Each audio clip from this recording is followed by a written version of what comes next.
On avait mis une belle table de ping-pong au milieu de la... Une fois on s'en est servi et le mec est tombé direct. On s'est dit, bon, bah en fait, on a acquis une expertise. Ouais, c'est la grosse complexité de travailler avec la Chine. La marque qu'on a appelée Wuzaki. Forcément, le chiffre d'affaires s'est développé. Bonjour à tous, je suis Florent, le cofondateur de couteauduchef.com. Et salut, moi c'est Will, le cofondateur de couteauduchef.com. On vous parle aujourd'hui de notre aventure, c'est notre 3e épisode et on commence à partir de 2016 et l'arrivée dans notre bureau de Mandelieu, notre 4e bureau, qui est d'ailleurs toujours, on est toujours dans ce bureau-là, le studio dans lequel on est aujourd'hui est dans le bureau. Voilà. Donc on vous présente aujourd'hui cette période de la vie de notre société, de 2016 jusqu'à plus ou moins 2020, vous comprendrez. 4 années fabuleuses qui ont marqué une belle croissance de notre boîte et la continuité de notre aventure. Donc on arrive dans ce bureau de Mandelieu dans les Alpes-Maritimes à côté de la mer après avoir fait 3 bureaux précédents. Je me rappelle, c'est nous qui avons posé le parquet. Ouais. Ouais, tu venais juste de le faire chez toi et tu savais comment faire. On cherchait vraiment à grappiller tous les euros qu'on pouvait, hein. On le fait d'ailleurs toujours, mais je me rappelle qu'on a passé du temps avec les employés d'ailleurs. Et pour nous, grosse étape finalement de venir ici et de mettre en place notre bureau pour les années à venir, quoi. Donc c'était vraiment cool. Donc on a on a récupéré du mobilier un peu partout. Tu te rappelles, on avait récupéré dans la boîte de mon père là. Donc voilà, on a collé des bureaux qui avaient déjà tous 20 ans. On les a refait vivre ces bureaux. Et on s'est mis un peu partout dans ce bureau. On était quoi au tout début? On devait être 6 ou 7, je dirais. Oui, je crois, hein, c'est ça. Voilà. Et puis après, au fur et à mesure des années, le staff s'est agrandi. On avait mis une belle table de ping-pong au milieu de la... Table de ping-pong qu'on avait récupérée d'ailleurs, je me rappelle très bien, on l'avait récupérée à Roquefort-les-Pins. Et on avait dit on pose jamais rien dessus et on faisait des matchs de ping-pong tous les jours. Tous les jours. Jusqu'à ce qu'il y en ait un ou deux qui se prennent une balle dans le dos. Enfin ça, c'était rigolo, c'était les risques du métier, tu vas me dire. On a même fait le vidéoprojecteur. Ouais, vidéoprojecteur, on avait mis les trous on avait fait des trous dans le mur pour mettre un hamac, donc on s'est jamais servi. Une fois on s'en est servi et le mec est tombé direct, tu te rappelles. Donc c'était un super environnement pour bosser et pour se développer en tant que boîte open space, on va dire, un peu jeune, parce qu'il faut savoir que en fait tous nos employés sont plus jeunes que nous. Aujourd'hui il y en a quelques-uns qui sont plus vieux, mais du coup on avait vraiment une moyenne d'âge qui était assez jeune. Et c'était cool d'être dans un environnement comme ça, on mettait la musique et tout, c'était vraiment bien. C'est toujours le cas, hein, mais maintenant il y a un peu plus de monde, donc forcément ça s'est un peu resserré, on va dire. Au fur et à mesure de l'arrivée des employés supplémentaires, la table de ping-pong elle a servi de dépotoir. C'est clair. Puis après elle est devenue mini table de ping-pong en carton, ouais, on a changé, ouais. Alors pour revenir sur le business, 2016 c'est notre réflexion sur de nouveau l'intégration de notre marque dans la distribution des produits couteauduchef.com sur Couteau du Chef. C'est-à-dire qu'en fait, donc nous on est des négociants, hein, finalement, on vend les marques qu'on nous propose et au fur et à mesure on s'est dit bon en fait on a acquis une expertise avec toutes ces années passées à vendre et à avoir des statistiques. La magie du web, c'est qu'on avait énormément de statistiques à portée de main sur qu'est-ce que les clients aiment acheter. Ouais, les modèles, etc. Les modèles. Le prix. Quel est le prix qu'ils sont prêts à mettre. Et les modes, les périodes aussi, à quel moment les gens veulent acheter. Donc tout ça, en fait, ce sont des statistiques qui sont hyper importantes et qui nous ont vachement aidés pour prendre nos décisions. Ouais, à quelle période de l'année ils achètent. Le type de s'ils aiment du bois, s'ils aiment du noir, etc. Ouais. Et c'est vrai qu'on s'était un peu aperçu qu'en France, c'était un peu tout, enfin, France et Europe, c'était un peu tout le temps pareil. Vous aviez un manche noir, 3 arrivées, une lame lisse, parce qu'il n'y avait pas trop de damas, de martelage ou quoi. Oui, c'est vrai. Ouais. Et tous les couteaux se ressemblaient globalement. Donc on est parti en Chine. Ouais. On est parti en Chine fin 2016. Ouais, on a fait la foire de Canton. Voilà, foire de Canton, pour ceux qui se connaissent, c'est comme si vous preniez le salon maison et objets à Paris et vous multipliez ça par, je sais pas, 50. Il y a je sais plus combien de millions de mètres carrés de surface où dans cette foire on va vous vendre, bon évidemment des couteaux, des poêles, des gourdes, mais aussi des faux arbres, de l'électronique. Il y avait des Jésus de 2,50 m de haut dans le. Ah ouais, c'est vraiment, c'est vraiment le supermarché du monde et en gros à mon avis tout entrepreneur commerçant on va dire va là-bas et se rend compte à quel point la Chine déjà dans un premier temps est puissante dans le commerce, mais en plus à quel point on peut vraiment tout acheter et tout vendre sur cette terre. Bon, c'était un peu compliqué parce que quand même à chaque fois qu'on allait voir un fabricant chinois dit ah c'est bien votre produit c'est quoi et tout, est-ce qu'on peut en acheter, ah oui vous en voulez combien, 5 000, 10 000, 15 000 non 200 50 200 ah non pas possible. Ouais, c'est la grosse complexité de travailler avec la Chine, alors peut-être un petit peu moins maintenant même si c'est toujours le cas, mais la Chine les minimums de quantité qu'on appelle MOQ en anglais pour ceux qui savent sont énormes, ce qui fait que la trésorerie qu'on doit avancer, le risque qu'on doit prendre sur une gamme est importante. Donc ça a été vraiment compliqué de trouver le bon prestataire, mais on a réussi à trouver quelqu'un, et surtout en fait cette personne, ce qui était vraiment bien, c'est que c'était une petite boîte. Et donc du coup, elle nous a vraiment considéré comme un client, bon client potentiel. Parce que comme dans tout métier, quand t'es tout petit et que t'as affaire à un très gros, bon, c'est pas souvent qu'ils te prennent à ta juste valeur. Donc tu vas être un petit client, tu vas pas générer beaucoup d'argent, voilà. Et là, non, on s'est retrouvé, on l'a trouvé ce mec dans le coin, il avait un tout petit stand et tout. C'était pas coupé. Il s'était coupé, il avait, exact. Et voilà, il nous a montré ses produits, donc avec un joli bois d'olivier, un damas bien fait. Nous, on avait pris certaines choses d'un produit, le bois de l'autre, etc. Et on lui avait dit, est-ce que tu peux nous faire comme ça, comme ça, etc. Et du coup, on y avait assemblé pas mal de choses pour arriver à ce qu'on voulait. C'est ça, et en fait, il a eu le courage de nous faire confiance, parce qu'on était jeunes encore, hein, donc il nous connaissait pas beaucoup, même pas du tout finalement. Il parlait plus ou moins bien l'anglais. Nous, on parlait l'anglais, mais bon, se faire comprendre par un chinois, c'est pas toujours facile. Voilà, c'est pas le même anglais qu'avec un anglais, quoi. Mais on s'en est sorti et on a fait une belle gamme, 2 gammes d'ailleurs. On a fait 2 gammes. Donc, en tout début, on a dû commencer par on a fait 2 gammes. Et après, on a mis peut-être un peu plus de temps pour faire la paca.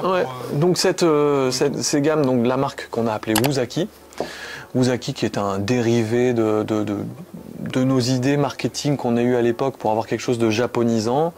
Ça vient du soldat Miyamoto Musashi, qui est un samouraï qui n'a perdu aucun de ses combats. Donc voilà, on s'est un petit peu inspiré de tout ça.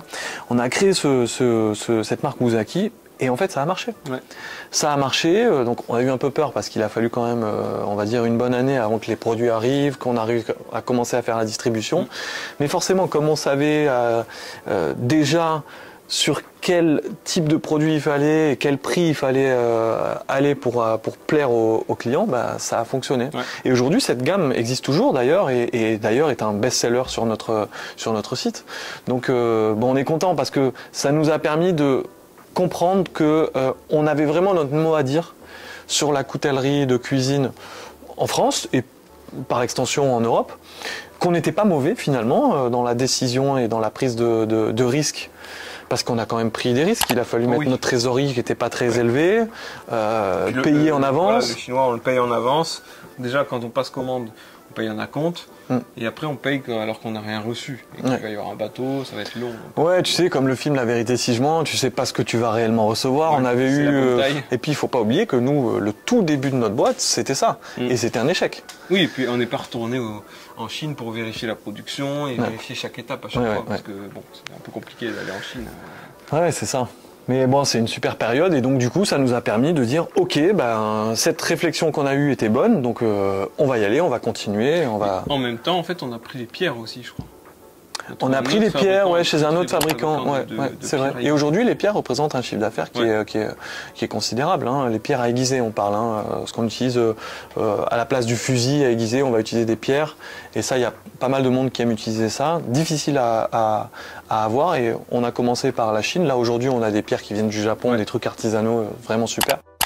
Donc, il y a eu cette période avec la création de Wuzaki. Forcément, le chiffre d'affaires s'est développé. On est passé de 6-7 personnes à 8, 9, 10. Voilà, on a commencé à créer nos petits services, en fait. Même si on était dans un open space, on n'avait pas une seule personne au service client, pas une seule personne au marketing. Moi, je me rappelle, Pauline, elle a eu sa première stagiaire au marketing. Et puis, Félix, qui était au service client, on lui a mis une personne en plus. Et c'est là que nous deux, on a commencé à arrêter de faire de l'opérationnel et d'être au four et au moulin que ce qu'on avait toujours fait. On faisait des achats tous les matins jusqu'à midi, on faisait que des achats. On faisait achat, on s'était partagé les fournisseurs, tu te rappelles? Donc quelqu'un qui gère les achats. C'est ça. Et puis on a arrêté de décrocher le téléphone. Parce que Noël.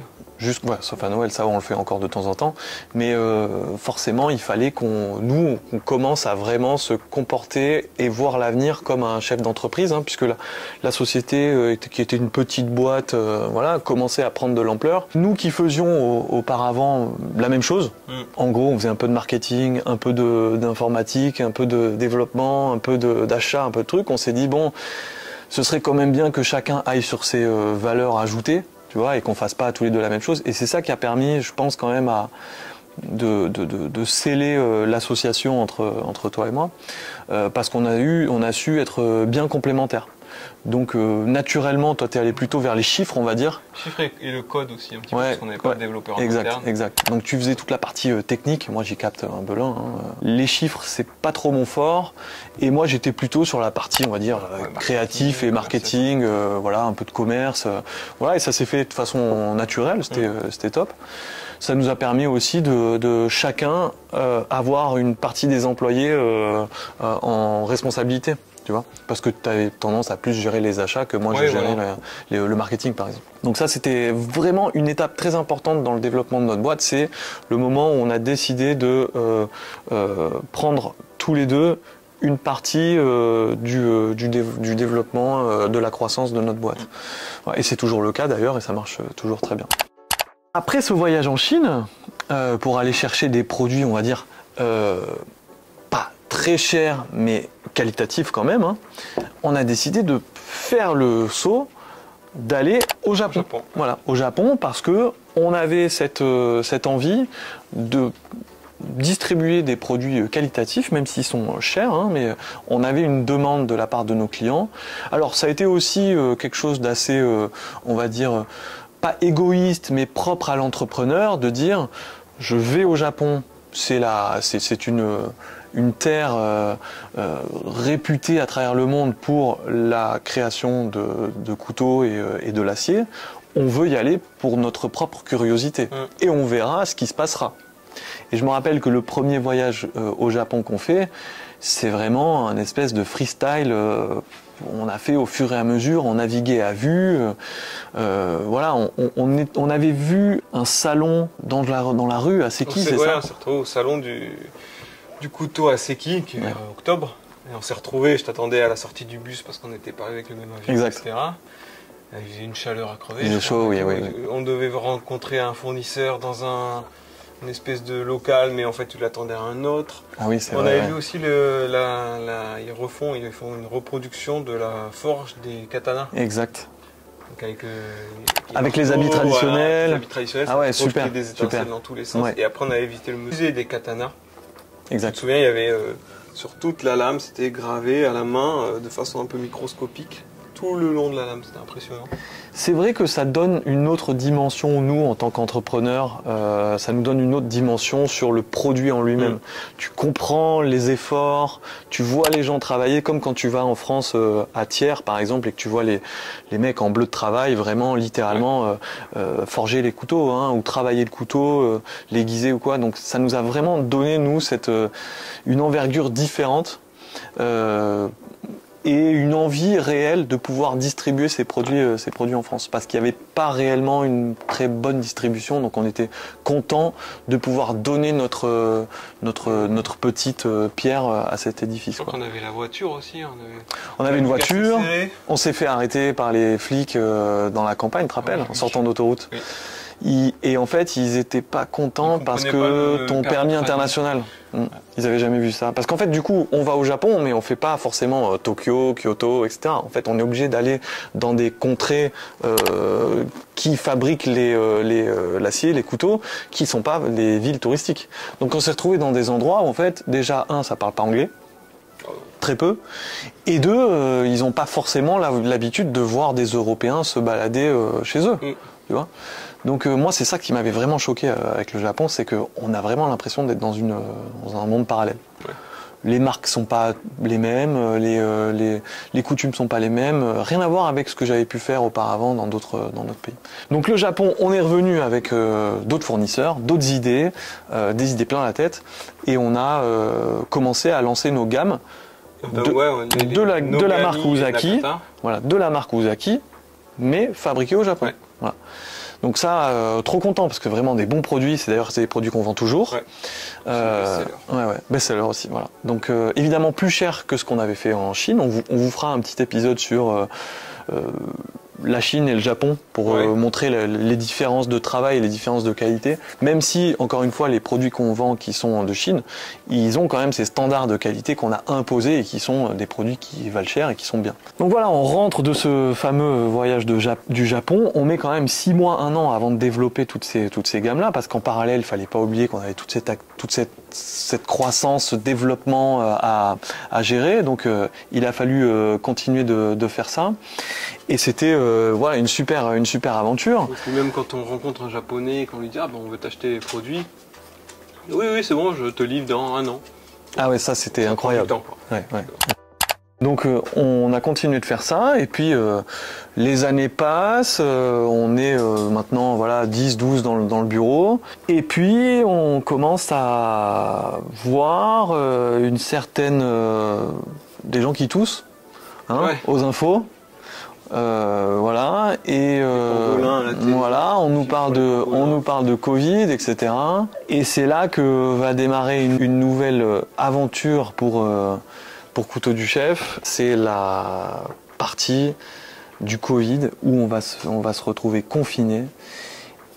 Et franchement ça a été compliqué quand même. Encore une aventure incroyable.